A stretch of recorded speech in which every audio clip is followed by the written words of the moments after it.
Welcome to the Black on Shelf podcast, a podcast championing Black and brown entrepreneurs on the digital and physical shelves. I'm your host, Tanaj Ferguson. This is Black on Shelf.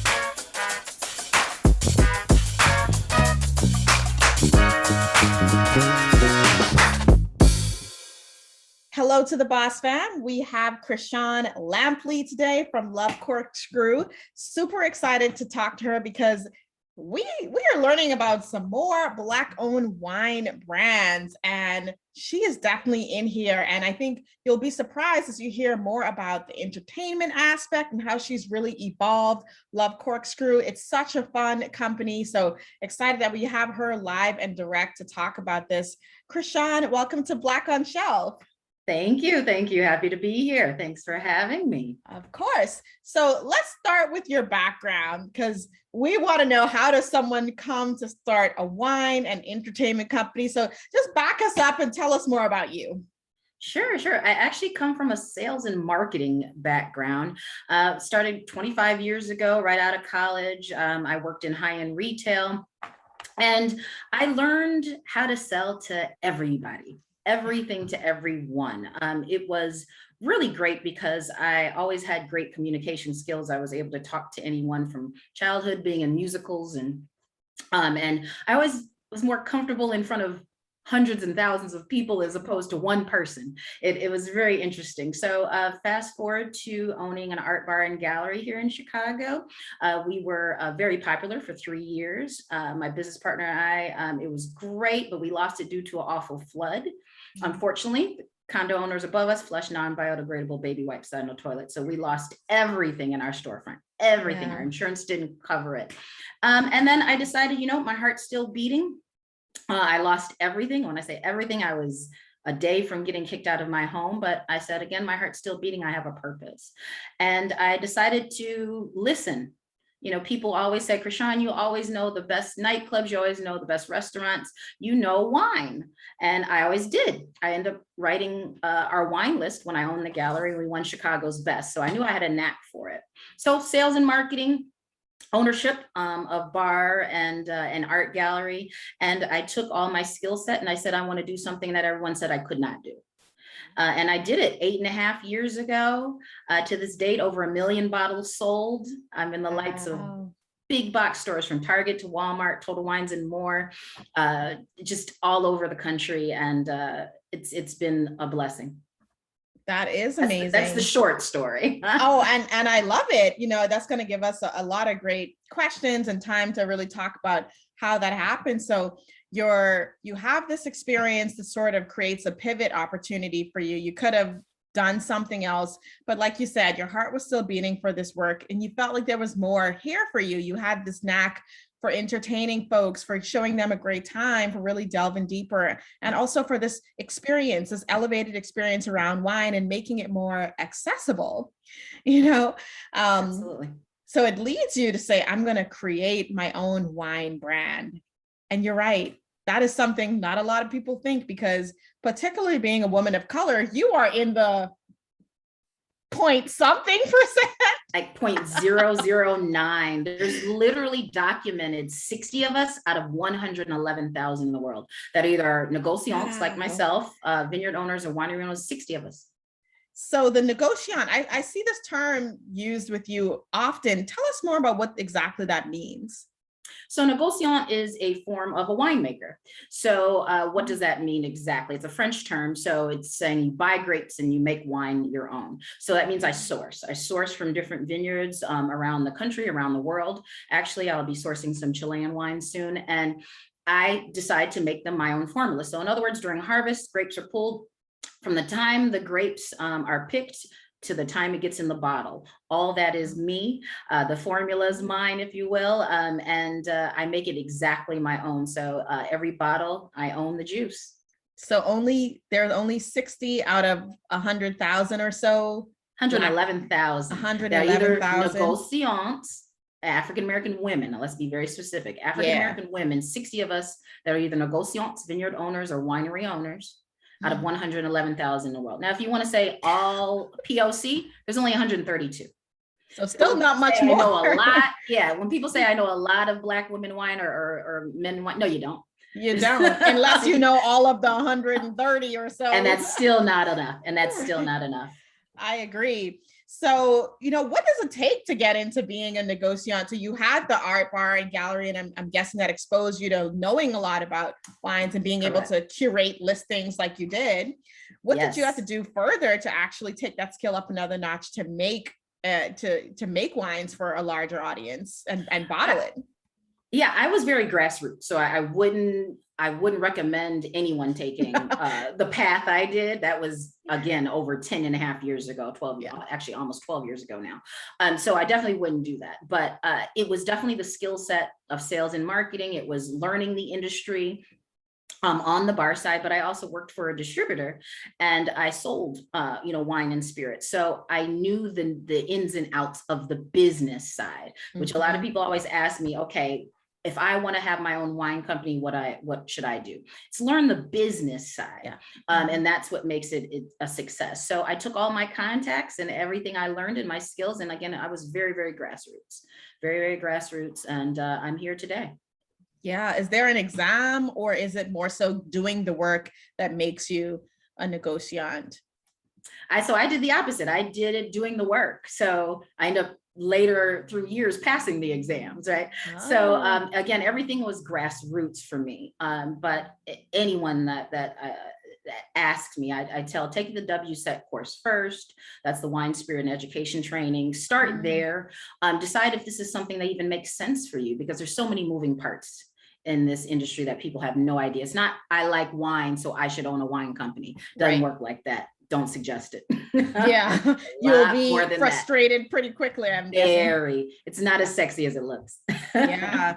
I think something interesting about Love Cork Screw is you didn't just decide to do a wine company. You also more so made it an entertainment company. And the only time I've heard of that is with Sean Combs. Yes. Like, when I read more about you, I was like, the only person that I feel like has done something like this is Diddy. Talk to me about some of your influences when it comes to sort of like building the vision that you have for Love Cork Screw. It was simply listening. Being in sales and marketing for 25 years, you learn to listen. You learn to listen to consumers. It's not just about you. It's not about what you like. It's what the masses may like. And not everybody's going to like you, and that's okay. But I wanted to speak to what people were saying to me. There were several people that don't drink wine, but wanted to support, have the income to support. I'm like, how about wine scented candles? Right. I have them on Target.com now, selling all over the entire nation. Yes, congratulations on that. Thank you. It was very, very exciting. And expanding it, I want to touch all 5 senses. So my body butter does well. We have all types of apparel and accessory. But again, I wanted Love Cork Screw to be a movement, not just wine. Not everyone drinks wine. So I wanted to, again, touch all 5 senses and make sure I appeal to everyone. And Love Cork Screw becoming a household thing. There's something with Love Cork Screw, is something's in your house, whether it's a candle, whether it's a body butter, where you're walking around with a Love Cork Screw t-shirt. I wanted something for everyone. Yeah. And for those that have not heard about the brand yet, you're like, wine company, body butter. Wait, what? Right. So Chrishon has made wine scented or infused body butters. And that really brings that indulgence moment. Most of us think of wine and we associate it with a great time or a luxuriating moment, an elevated moment. So I see the candle setting the scene, I see the body butters really bringing that elevated moment to your home, even if you're not having a edible wine moment. Yes, and all the scents, everything makes sense together. I want to make sure that the mood is set, the tone, the smell, the sound, the crackle. Again, I want to hit all 5 senses. So you can take all Love Cork Screw products and have a wonderful evening, whether it's dinner and the candles are on the table, whether your significant other and you're enjoying, putting the body butter on and lighting the candle and having a glass of wine. Everything makes sense. And I believe Love Cork Screw does bring it all together. Yeah. So tell us how you came up with the name. Oh gosh, Love Cork Screw. So that was years and years ago. A friend of mine were talking, and I was creating a blog. I'm an awful writer, but everyone would always ask me, Chrishon, you know everything. Like we want you to, the gallery's closed, but we want to hear from you. We want to hear what to do. And so it was a way of releasing a lot of my stress. I was depressed. And I said, okay, you know what? I need to write this blog to give everyone what they want. I wanted to talk about some of the fun things that would happen in the gallery. I wanted to give my suggestions. And I also wanted to talk about pop culture and what's happening at the time. So I was talking to a friend of mine and I said, okay, those are the three sections, if you will, right? The story of what's going on in my life, the Cork section. So I want to talk about the different places I enjoy going to dinner and nightclubs, and the Screw section end up being a wild card. So it ended up being love, Cork, Screw. Three separate words. It's not love, Cork, Screw. It's love, Cork, Screw. And yeah, it turned into a radio show. It became very popular. So it was, again, a nice release for me. And then I did, again, what everybody told me I couldn't do. And I said, you know what, now it's time to make money and to own something for myself. And when I was coming up with the wine brand, I was really thinking hard, like, what am I going to call my wine? I'm like, oh my gosh, love, Cork, Screw. Love that. So you mentioned you felt depressed after, and I know this is related to you lost everything with your store, with the bar and the gallery closing. What was the time it took for you to go from that happening to you like figuring out what your next venture was going to be? I would say about a year and a half. I was in that sad place, that dark place of, just wanting to sleep all the time. And I was minutes from getting kicked out of my home. And it was where, again, my heart was still beating. So I knew I had a purpose. Yeah. So I said, okay, I'm still here. I have a reason. I don't know what it is yet. I don't know what to do yet. So it was simply getting up and saying, you know what, I'm crazy already, been crazy all my life. I'm going to start another business in the midst of losing everything. I'm going to start something else. It was just in my spirit.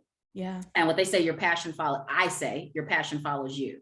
So it was simply me just making sense of everything that I was always giving to everyone and what they enjoyed about me. And I said, you know what? Oh, let me put this in a bottle. Yeah. And that's really courageous. I want to talk about kind of that pain that you had that really led you to walking into what we think now is your purpose for sure. And, it really is how you can recover or move forward from a really challenging place. You were able to channel it into innovation and creativity, right? And you still had to go through those steps of grieving, of picking yourself up and all of that. What words of advice could you give to the Boss Fam around how you navigated that period of time and some of the things you learned about moving forward? You stayed courageous and actually saw your vision. You're seeing your vision come to life. There might be folks who are still on the couch, still having that moment where they're trying to figure it out, lost something. We're on the heels. We're still in a pandemic. There's a lot of things happening where folks might be emotionally where you were. What can you say to us? What makes you so special? And when I say that, I'm saying it with love. We all have issues. We all have problems. We've all had failures. You being stuck on the couch, being in your own head and feeling some type of way, everyone's life still continues. You can call your best friend and cry about everything that happened. She still probably has a date tonight. So it took me getting myself out of my own head. Yeah. Because nobody's in your feelings but you. At that point, I'm like, wait a minute. If the world's still functioning, everybody's still people are listening to me and going places I'm telling them to go, but I'm not going. What does that solve? So I'm just going to sit here and grieve. So it's really getting out of your own head and realizing that, opening up your mind and realizing, again, your passion follows you. So what you may be passionate about may not be your purpose. Mm-hmm. And I think that takes time. We discover that and realize that in different phases of our lives. It took me till my 30s to realize that.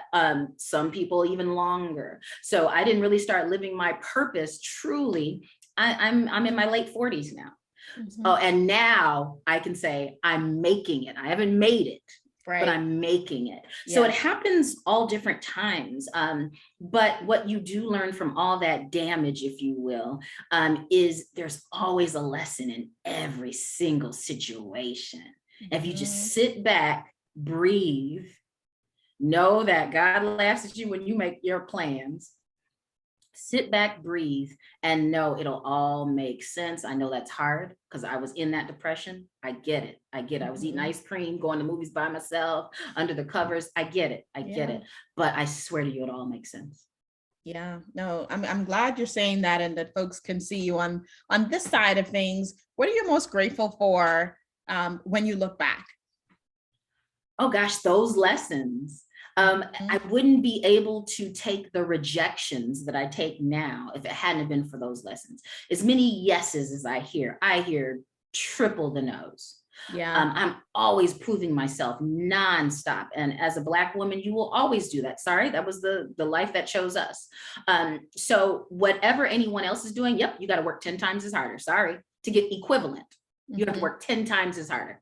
Yeah. That's just what and I think you know that life so well, being in the wine industry. We could pretty much count, you know, you mentioned the 60 African-American négociants out there. And I think when it comes to brands, there's probably even way less than that we could count and that we could recall, because, you know, this is something we're all just getting into. And one of the things, you know, I think because you're in this position where you've really done something difficult, pioneered the industry, I think there's a lot more of that to come for different industries and for us. But what words of advice would you give around kind of breaking through with an industry where there's not a lot of folks like us? It's difficult to get on shelf. It's difficult for anyone in that industry already, but even definitely more so to have that access. What are some of the things you would say are insights, experiences, paths someone can take, ways for us to think about this in order to win? Share with us. Definitely listen. Stop thinking you know it all and know everything. Listen, because there are the elders, if you will, like myself, who have lost it, been there, done that. We've gone through the good, bad, ugly, and indifferent. And we don't have the resources, or we didn't have the resources that you all have now.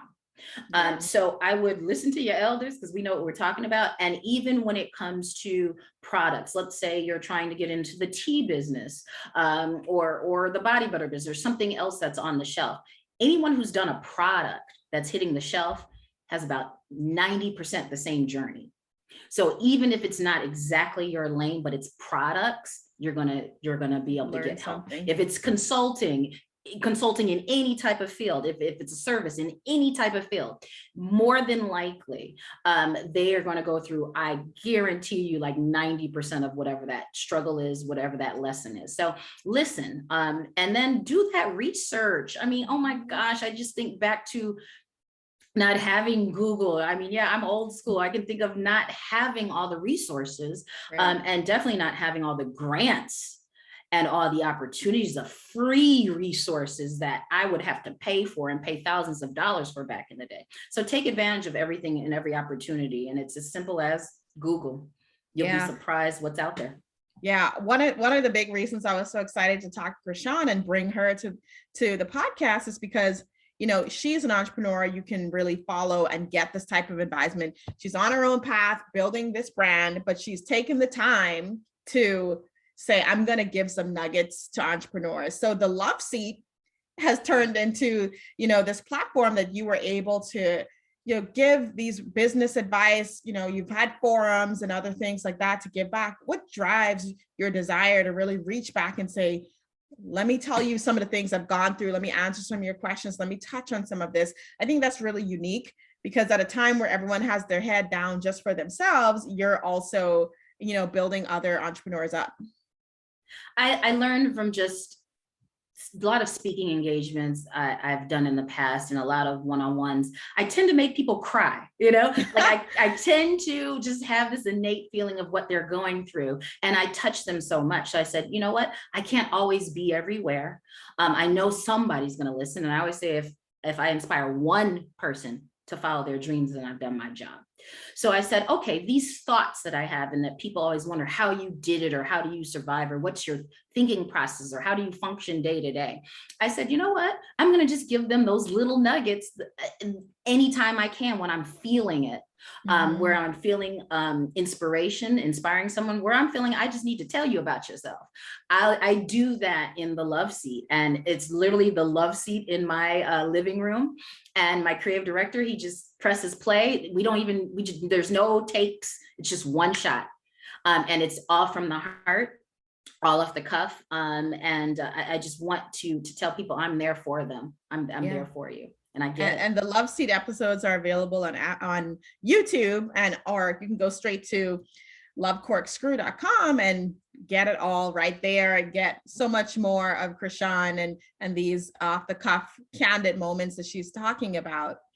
One of the things about your product line that I also think is super unique is that you have nutrition labels on your bottles. Talk to me about kind of how you really created this product and differentiated. I know, like most wine bottles, you like, I don't know what's in here. Scrapes, I guess.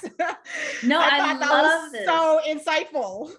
Thank you. And it's so awesome. As many interviews as I do, you're the first to notice that. And actually, I just started doing that about 2 months ago. Yes. I was, again, listening and learning. You never know everything. So me being a Generation Xer, I wanted to catch up and really get to know the generations that follow. So I was listening to some wine news, reading some wine articles, and just the industry as a whole. And food and wine all together in the hospitality industry, we realized that the younger generations really care about nutritional value.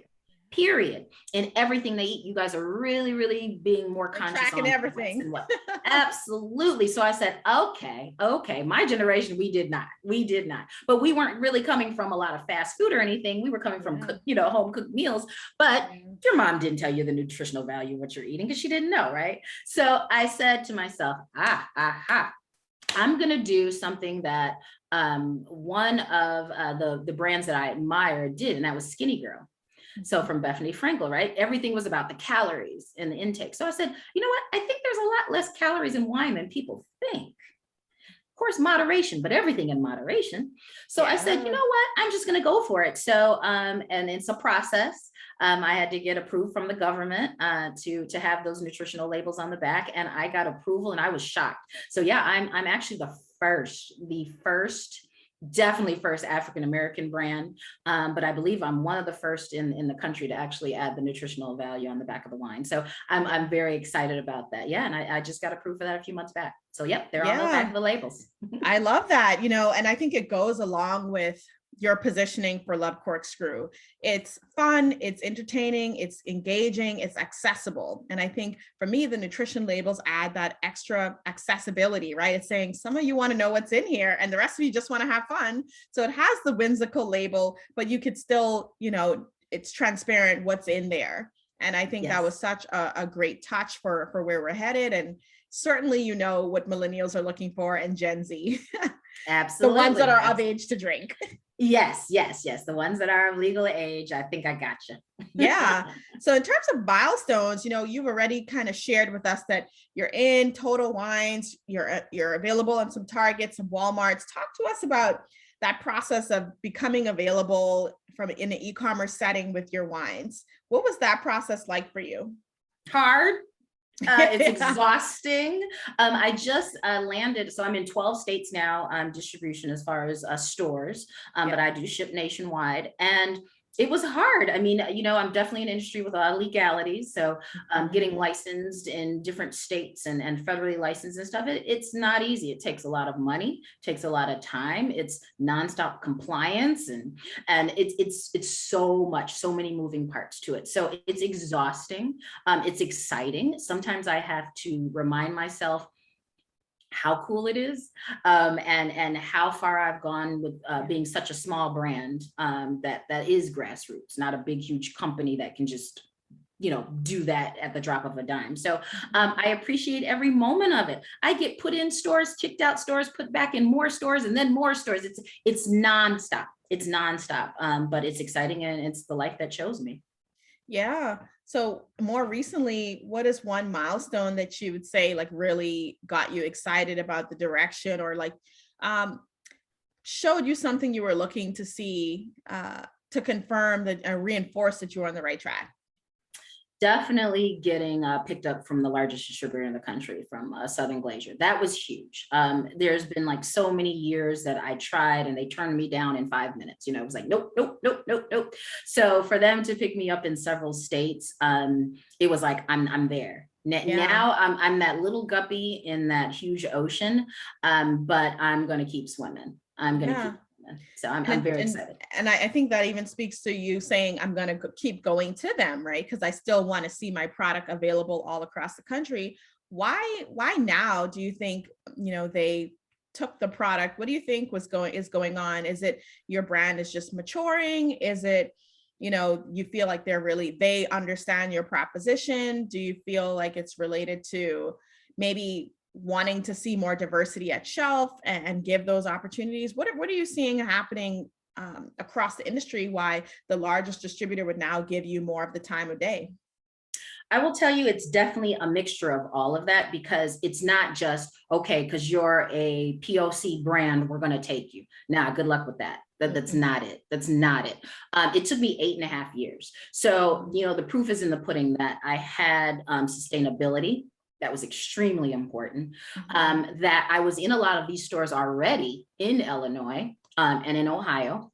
So I was in 2 states for several years.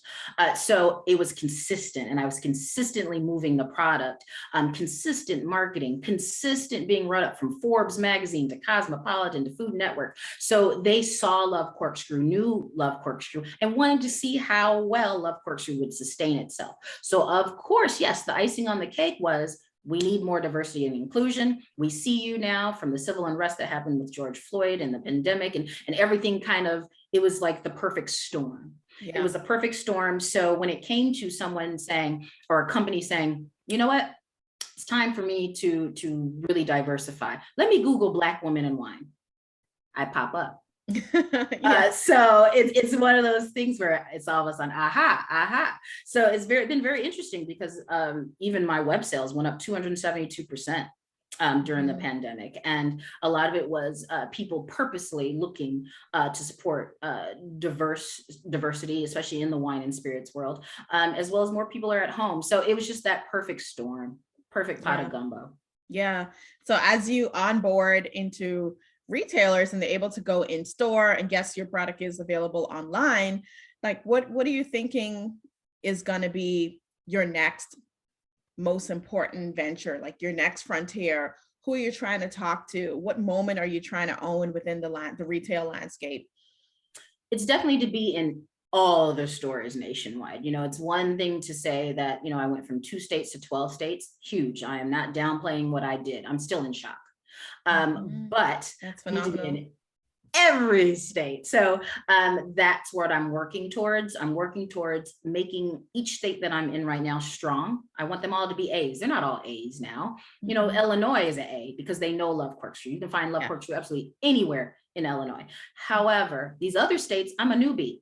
It's almost like starting off 8.5 years ago from the very beginning. So I need to build, I need strength, I need the support from those other states. A lot of people are used to buying me from the website. They don't know now that I'm in their state.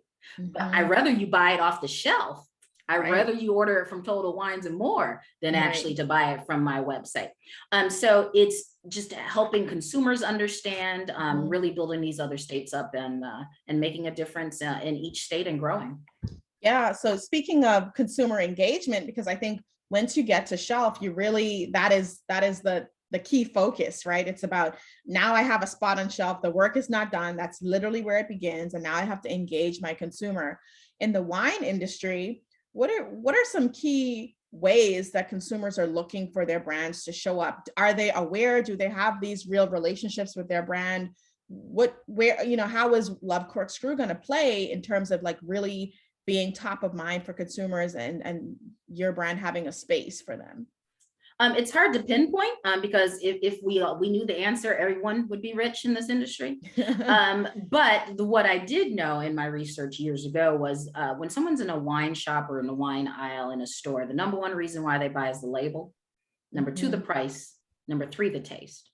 They'll go back for 1 and 2 and really not even like the taste of the wine because they're familiar with it and know it and get it, and they manage their expectations. They'll consistently buy it.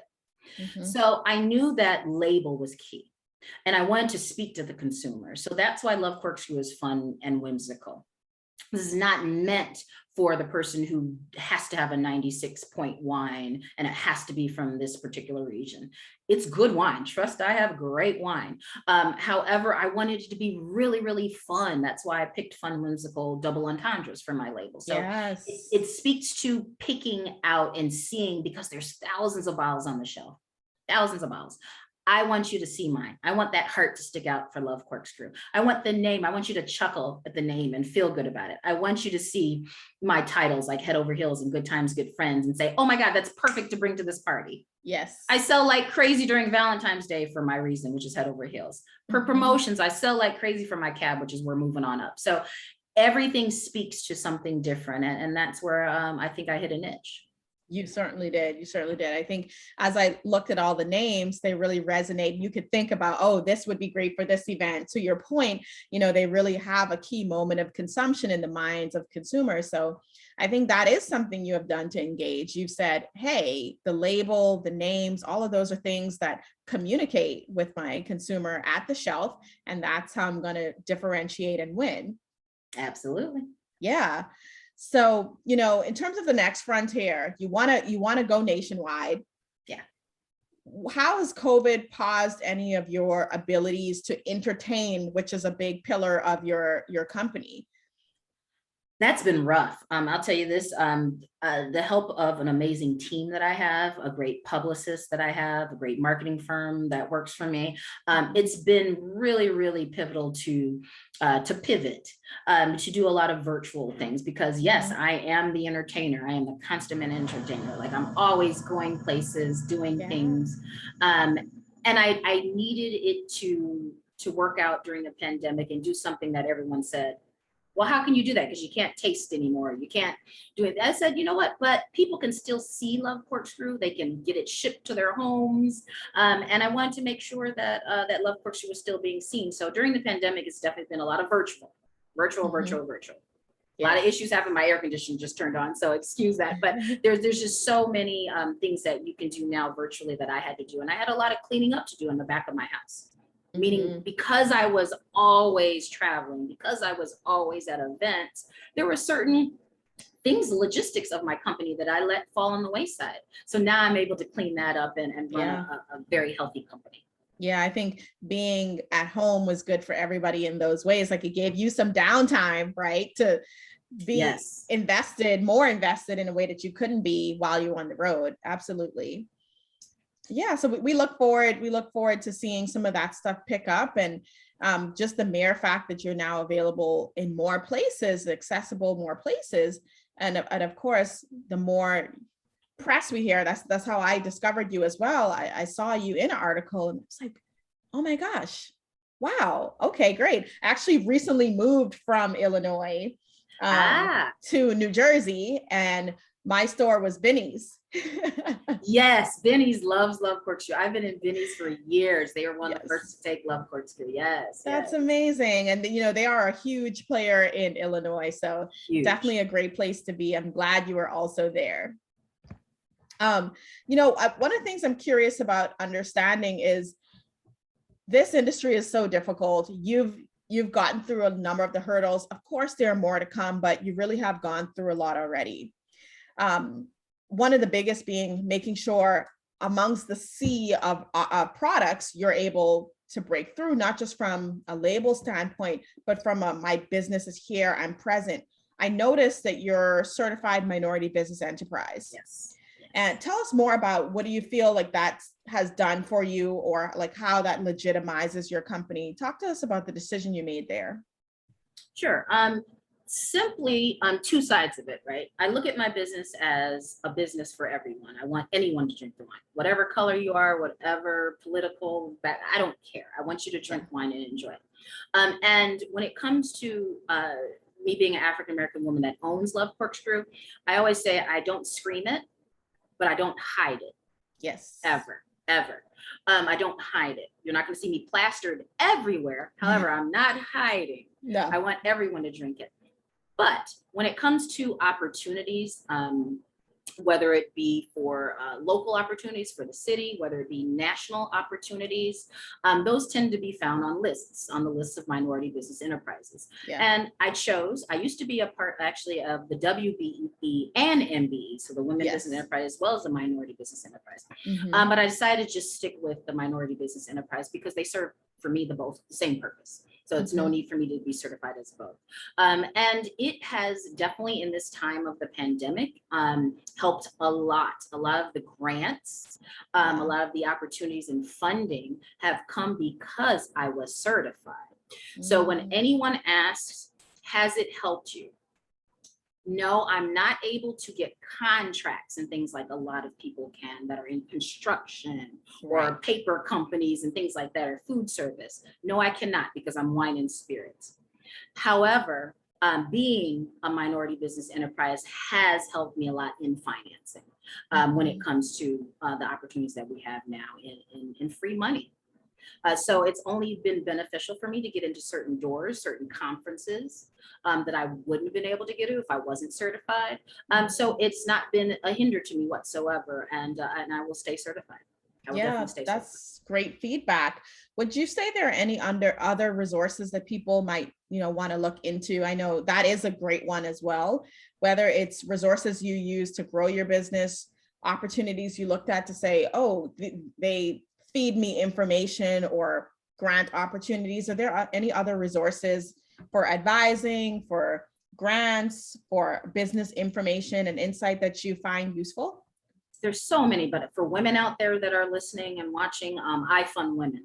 iFundWomen.com is amazing. And it's not just about crowdfunding. I think a lot of people get deterred because they think of just GoFundMe, but it's not about that. There's so many resources. I've gotten hardly any money from the crowdfunding end, but I've gotten so many resources. It's not even funny, and opportunities for additional resources because I belong to that community. So for women out there, definitely join iFund Women. It's great.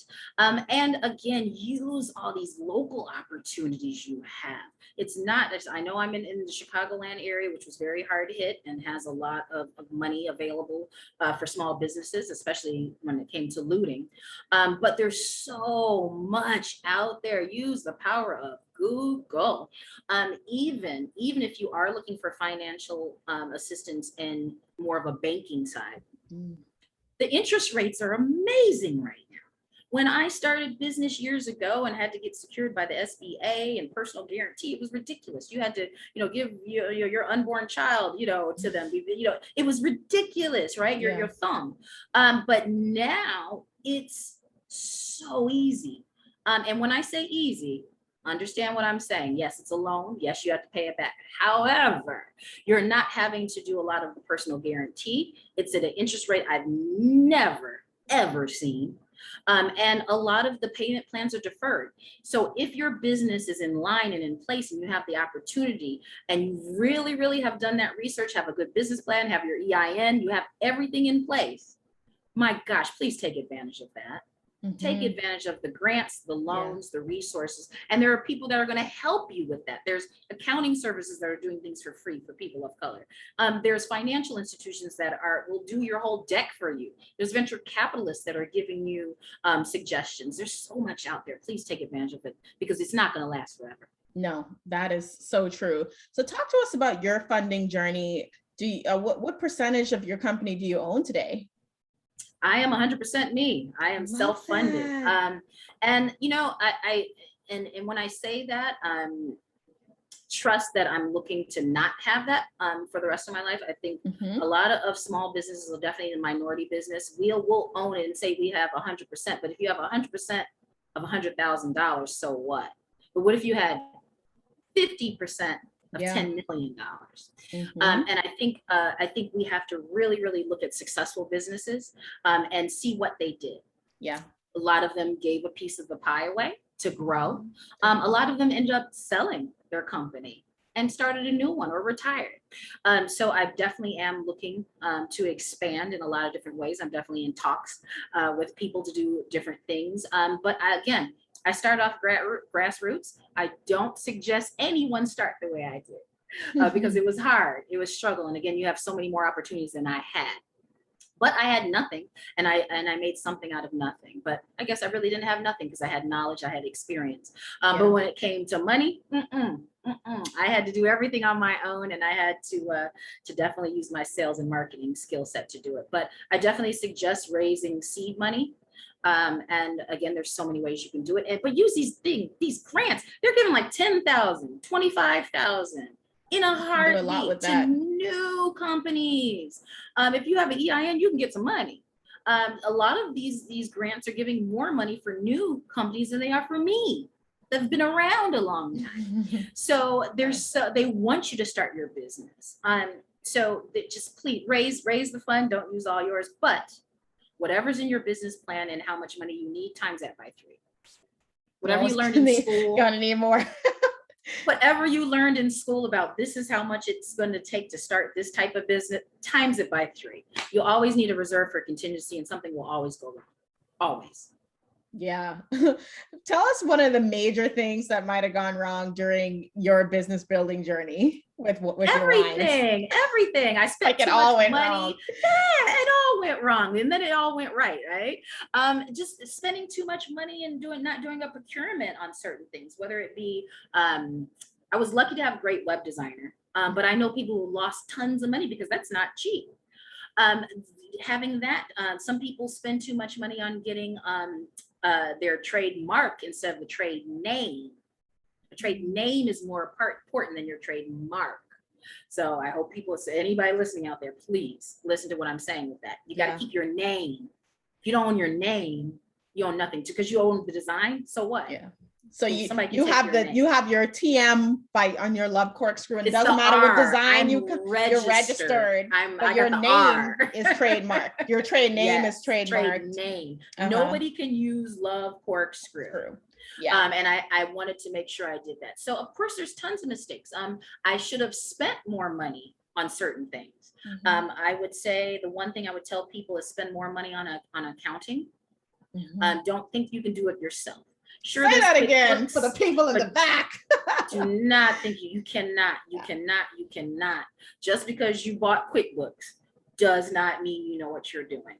So I would definitely spend and there are great small business accountants. Love that point, and we have to stick on it some more, because I do think one of the things that all these resources have done is help our community learn how to really bring the best face forward. So we're spending money on design and other things like that, and that is amazing. But to your point, really pull that back, and what your business really is the business, right? You want to have that solid business first. And so it really is about spending that money on accounting, understanding. I had another guest on the podcast talk about really getting into your financials beforehand and having a good expectation of what you can really make, understanding your profitability, and seeing, what are the paths to improve that. It might not be the best on day one. It probably won't on day one, but understanding what levers you can pull over time to get to that. Because if we want these businesses that will create generational wealth, which most of us do, that's how you get there. And you don't get it by just doing a photo shoot. Like, I think it's a vanity metric, to be honest, right? And they get so excited. You get so excited saying, I'm going to start my own business. So what I'm going to do first is take a photo shoot. Then I'm going to announce on Facebook, I have my own business.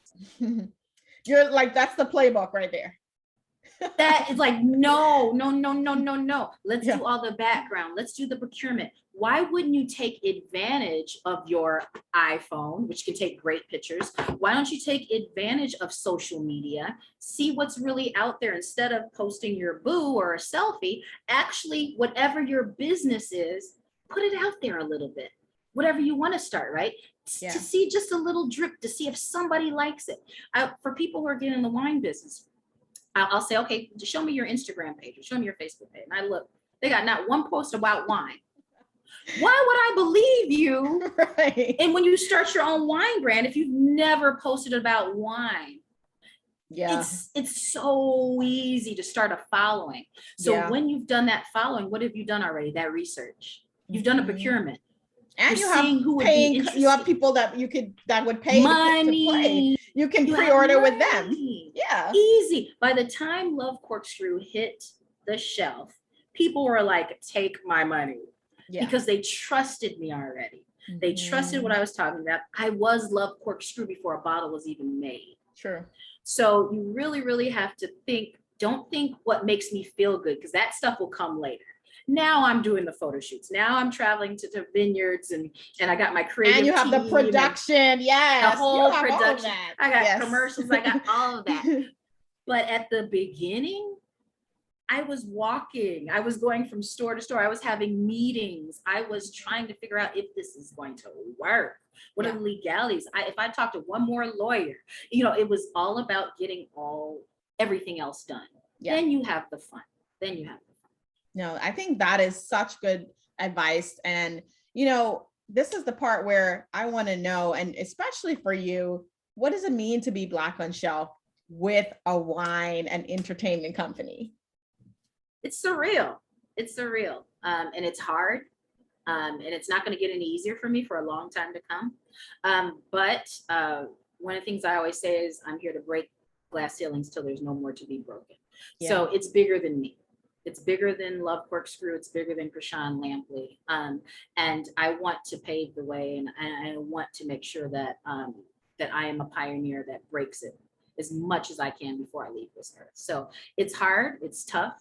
I cannot tell you it's easy. It's definitely not as sexy as it looks, but it means everything when people come up to me and, like I said, cry because they're like, oh my God, we've been watching you all these years, or oh my God, you inspired me. That means the world to me, and that keeps me moving. Yeah, That's Black on the Shelf for me. Thank you. And I think, others listening can see why we really wanted to have you on. You're so inspiring. You're so open about your journey and process, and you really do have tons of insights and advice, and I actually saw that you offer that as a service. So for those before Chrishon gets too big, take advantage of her advising, or you'll just have to watch the video. For real, because a few times on the weekends, I get so busy that I have to cut people off. So yes, take advantage of me now, because I'm positive my publicist is going to have me take that down because we're going to get very, very busy. So yes, I do offer virtual mentoring. So yeah, take a look on lovecorkscrew.com and you'll see the virtual events and small business forums that I do. Yeah. Yes. So you heard it here. She's inviting you to take advantage of her as a resource. Please. We are looking forward to continuing to watch your growth, and so excited that you did break through. You are breaking those glass ceilings, one glass wine bottle at a time. One bottle at a time. Yes. Where can we follow you and Love Cork Screw? Please definitely follow me on all my social media. Just Love Cork Screw. There's no dots, no commas in between. Just Love Cork Screw. You will find me, what's going on in my journey, and of course, lovecorkscrew.com. And if you go into the store section, type in your zip code, you'll see if Love Cork Screw is carried in your area. Otherwise, of course, you can order it online and order via my wine club. Definitely. And we encourage you to do that over the holidays.